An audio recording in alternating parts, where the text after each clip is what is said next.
Welcome to the brief from Brussels. In this instalment, we're looking into the new report from Transparency International into corruption, which looks at 180 countries around the world.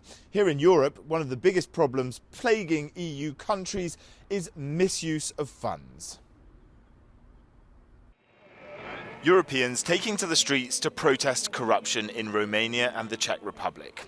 And a report from Transparency International confirms that most post-communist EU member states are not addressing the problem effectively. Among the 28 EU countries, Hungary, Poland and Romania are Europe's worst three nations, according to the 2019 Corruption Perceptions Index. There's a lot of fraud committed with EU funds, a lot of corruption involving EU funds, but it's been very difficult to tackle this effectively. And one of the reasons is that all member states take a different approach.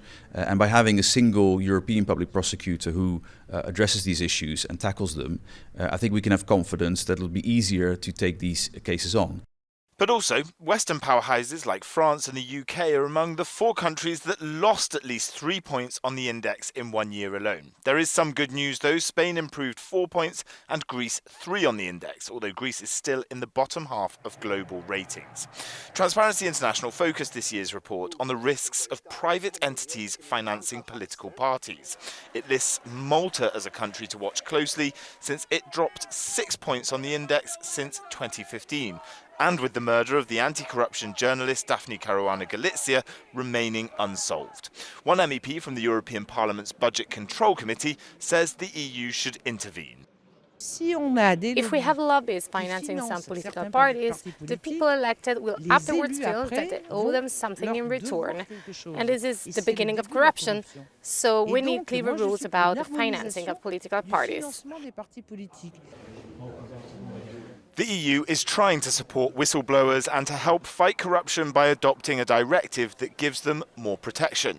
But the move may still struggle to be effective.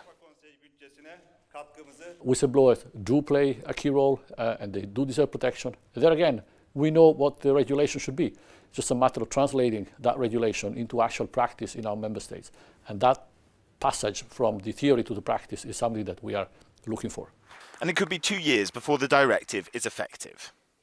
And here in Brussels, they'll be hoping that EU countries can improve their ratings on the corruption index for next year. Jack Parrick, Euronews, Brussels.